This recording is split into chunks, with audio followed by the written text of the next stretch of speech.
Hey guys, एक बार फिर से स्वागत है आपका आपके अपने YouTube channel study GK with RKT. दोस्तों, आज हम पढ़ने जा रहे हैं मुग़ल सीरीज़ का अगला पार्ट जो कि रिलेटेड है हुमायूं के साथ। हुमायूं जो कि मुग़ल एम्पायर के सेकंड एम्पायर थे। बाबर के बाद बाबर के पुत्र हुमायूं गद्दी पर बैठे जो कि मुग़ल एम्पायर के सेकंड बादशाह थे। तो हुमायूं के बारे में महत्वपूर्ण तथ्य पढ़ेंगे दोस्तों। तो पहले पढ़ते हैं उनका असल नाम क्या था। The real name of the Humayun is Nasiruddin Mohammad Humayun. Nasiruddin Mohammad Humayun ये उनका असल नेम था दोस्तों। पूरा नाम था उनका नसीरुद्दीन मोहम्मद हुमायूं। दोस्तों, आगे बढ़ने से पहले रिक्वेस्ट है, प्लीज़ हमारे चैनल को सब्सक्राइब कीजिए और वीडियो को लाइक कीजिए और ज़्यादा से ज़्यादा शेयर कीजिए ताकि हम ऐसी वीडियो बनाने के लिए प्रोत्साहित हों। दोस्तों, हम अपनी इस मुग़ल सीरीज़ में महत्वपूर्ण तथ्यों को पढ़ रहे हैं। इसमें हम लेसन को ज़्यादा लेंथी ना बनाते हुए मेन पॉइंट को याद करें ताकि जो एग्ज़ाम के पॉइंट ऑफ व्यू से बहुत महत्वपूर्ण तथ्य हम पढ़ सकें। इसे हम ज़्यादा लेंथी नहीं बनाते।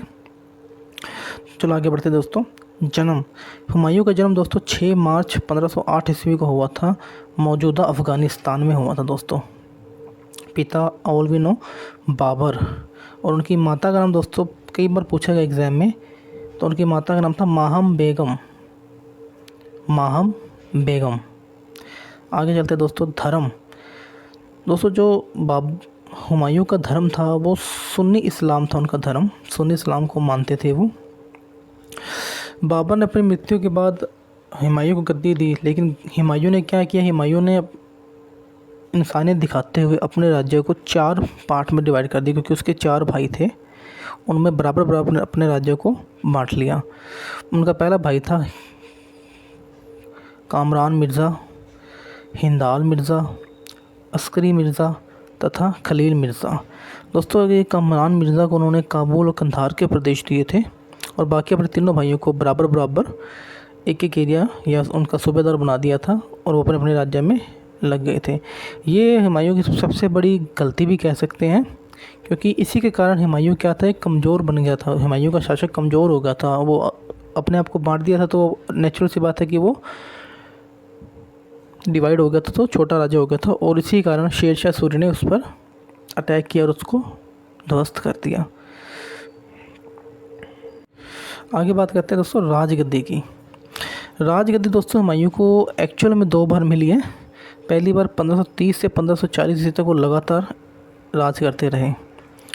उसके बाद उनको दूसरी बार राजगद्दी मिली, यानी कि 15 साल के बाद उनको राजगद्दी दोबारा मिली। 1555 से 1556 ईस्वी तक उन्होंने राज किया। 15 साल का गैप क्यों पड़ा दोस्तों, क्योंकि इस बीच एक युद्ध हुआ था। एक्चुअल 2 युद्ध हुए थे जिसमें शेरशाह सूरी ने ना सिर्फ हुमायूं को हराया बल्कि उसे उखाड़ फेंका, इंडिया से बाहर कर दिया और 15 साल के लिए लगभग फिर से अफ़गान ने इंडिया पर रूल किया था। दोस्तों, हुमायूं की जो जीवनी है उसका नाम है हुमायूं नामा, जो कि लिखी है गुलबदन बेगम ने, जो कि हुमायूं की सिस्टर है। हुमायूं की बहन है दोस्तों गुलबदन बेगम, जिन्होंने ये जीवनी उनकी लिखी है। आगे बात करेंगे प्रमुख युद्ध ऑफ हुमायूं। अक्सर पूछे जाते हैं जैसी देवरा का युद्ध दोस्तों 1531 में लड़ा था हुमायूं ने, जो कि उनका पहला युद्ध भी कह सकते हैं। चौसा का युद्ध और बिलग्राम का युद्ध दोस्तों, ये 2 युद्ध उन्होंने लड़े थे शेरशाह सूरी के खिलाफ। बिलग्राम का युद्ध और चौसा के दोनों युद्ध में हुमायूं हार गया था। दोस्तों, याद रखना चौसा का युद्ध पूछा जाता है, बहुत ही महत्वपूर्ण युद्ध है। अगर आपसे पूछा जाए कि सबसे महत्वपूर्ण युद्ध शेरशाह सूरी के खिलाफ हुमायूं का कौन सा था, तो वो चौसा का युद्ध था। और निर्णायक युद्ध जो सा था वो चौसा का था और अंतिम युद्ध जो सा था वो बिलग्राम का था। बिलग्राम का युद्ध 1540 ईस्वी और चौसा का युद्ध 1539 ईस्वी में लड़ा था उन्होंने अगेंस्ट हुमायूं। आगे दोस्तों उनका चौथा युद्ध था जो कि महत्वपूर्ण था, सरहिंद का युद्ध। यह युद्ध बहुत कम पूछा गया, लेकिन दोस्तों मुझे लगता है कि आने वाले वक्त में पूछा जा सकता है। सरहिंद का युद्ध 1555 में लड़ा था, जिसके बाद हुमायूं ने दोबारा से गद्दी प्राप्त की थी। ये सिकंदर सूरी के विरुद्ध उन्होंने लड़ा था सरहिंद का युद्ध 1555 ईस्वी में। तो ये 4 युद्ध थे हुमायूं के जो कि आपको याद रखने होंगे। आगे बढ़ते हैं दोस्तों। मृत्यु। दोस्तों, हुमायूं की जो मृत्यु है वो हुई थी 27 जनवरी 1556 ईस्वी में। दीनपना नामक एक पुस्तकालय था दोस्तों दिल्ली में। दीनपना नामक पुस्तकालय दिल्ली में, वहाँ पर हुमायूं पढ़ रहा था या कुछ कर रहा था, तो सीढ़ी से गिरकर उसकी मृत्यु हो गई और हुमायूं मर गया। जो हुमायूं का मकबरा है दोस्तों वो दिल्ली में बनाया गया है। हुमायूं का मकबरा दिल्ली में बनाया गया है।